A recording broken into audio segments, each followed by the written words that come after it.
अजित पवार दमदाटी प्रकरणी खासदार धैर्यशील मोहिते पाटील यांनी गौप्यस्फोट केले।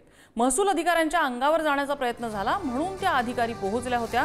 धैर्यशील मोहिते पाटलांनी पत्रकार परिषदेमध्ये त्याचा व्हिडिओ दाखवलाय। माफिया कोण आहेत हे पोलिसांना माहिती आहे असंही मोहिते पाटील म्हणाले।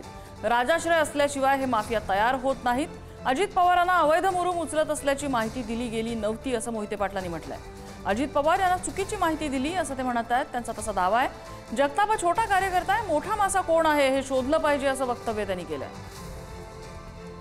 एका चांगल्या कर्तव्यदक्ष महसूल विभागाच्या अधिकाऱ्यांना बदनाम केलं जाते, कर्तव्यदक्ष पोलीस अधिकाऱ्यांना बदनाम केलं जाते। याहूनही गंभीर गोष्ट 2 महिन्यापूर्वी त्या ठिकाणी घडलेली आहे। फॉरेस्ट डिपार्टमेंटनी पोलीस डिपार्टमेंटकडे बंदोबस्त मागितला, परंतु त्या ठिकाणी बंदोबस्त दिला गेला नाही पोलीस डिपार्टमेंटकडून।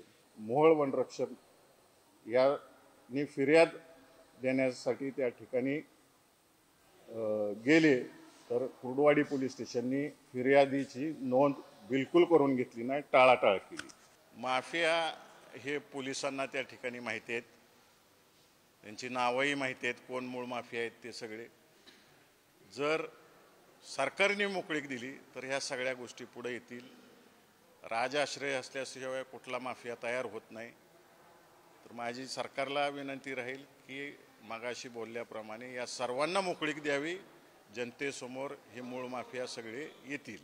राज्याच्या उपमुख्यमंत्र्यांना ही माहितीच दिली गेलेली नाही की अवैध पद्धतीने चालू आहे। ज्या कामासाठी वापरली गेला मुरुम, तो मुरुम सुद्धा त्या कामाची मुदत संपून गेलेली होती। म्हणजे सगळा बेबनाव करायचा आणि दिशाभूल करण्याचं काम त्या ठिकाणी झालेलं होतं। आणि कारण नसताना एका कर्तव्यदक्ष अधिकाऱ्यांना त्या ठिकाणी बदनाम करण्याचं काम तिथल्या या मुरुम माफियांनी केलेलं आहे।